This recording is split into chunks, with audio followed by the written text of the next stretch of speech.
Now take you back to Plateau State, where Governor Mutfwang says everything possible will be done to ensure the banned eggs among the security operatives in the state are fished out. And we've been able to establish communication with retired General Jon Temlong, who is in Jos Plateau State, to give his perspective to this. Thank you so much, General Temlong, even as we look at the incessant attacks in Plateau State. Now, earlier on, I said the governor talked about bad eggs within the security apparatus in the state. And I'm wondering how you would react to that, looking at the killings that have gone on right there.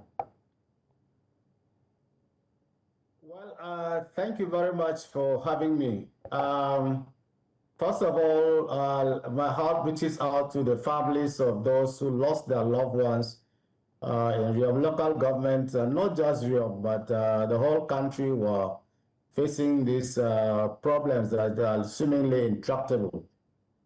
My heart bleeds for Plateau because I think what is happening in Plateau is not something that should be happening now. We must talk truth to ourselves. We must address the problems from the root cause. It is true that there is no organization in this world that do not have bad eggs.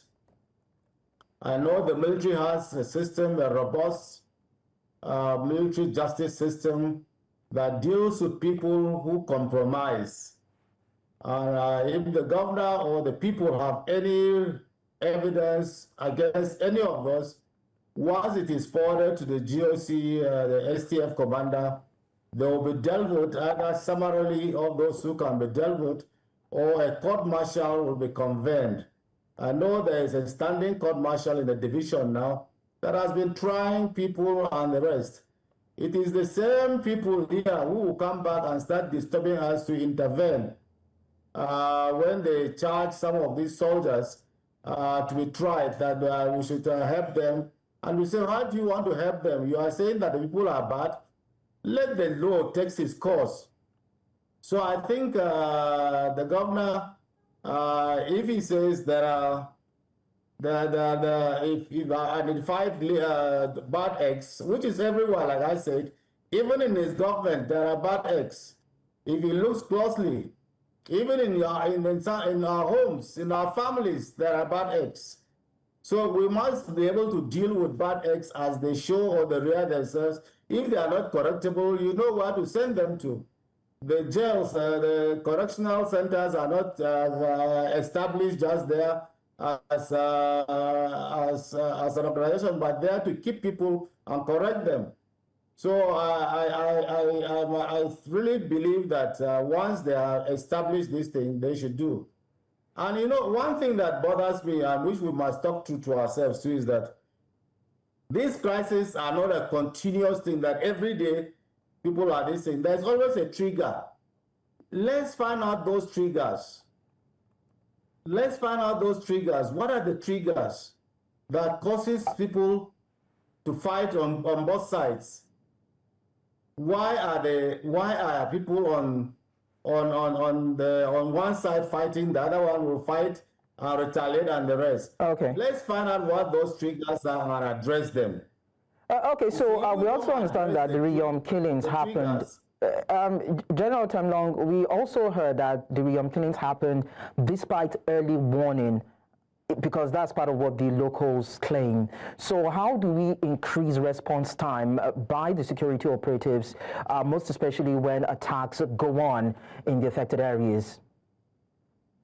Well, from what I heard, and in fact it was on the air, was that when that thing happened, the STF responded and repelled the attack, I think about twice. Then they came back in the night. So it's not that there was no early response, there was a response. But what happened at that time is that probably the people went to sleep. I'm not sure, I don't know. But you see, understanding the modus operandi of those who attack us like that, you don't go to sleep. Yes, we were caught in it in the southern zone for a very long time. And I will tell you from experience is that you don't go to sleep.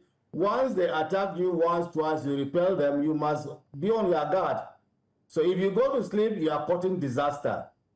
And the other aspect is that, you see, the area is so wide that you cannot keep troops in all the locations.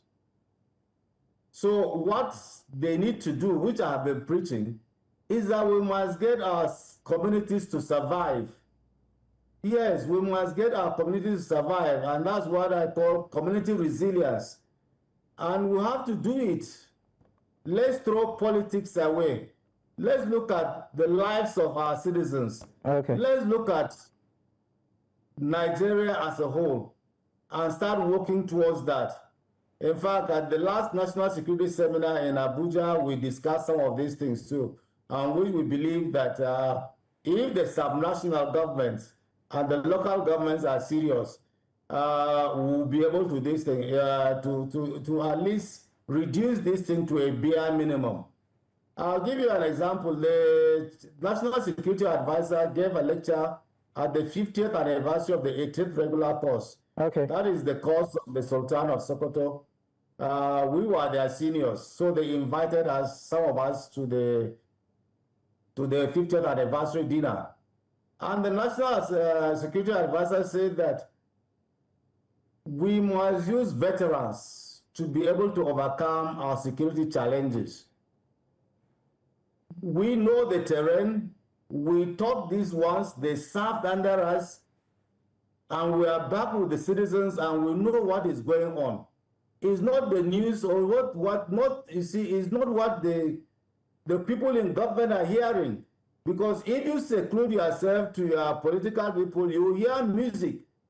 You remember that Colonel Angiwa sent a message a letter to General President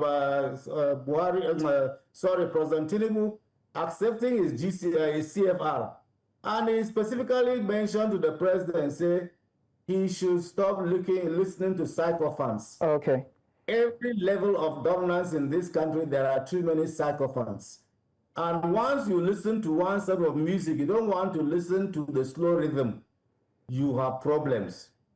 So basically, there is so much going on ground in those areas that is outside of what we understand, and employing veterans to deal with these insurgents, who of course know these terrains, would actually be effective in dealing with terrorism and insecurity in those areas. Thank you so much, Brigadier General Jon Temlong, retired, for sharing your expertise with us on the news.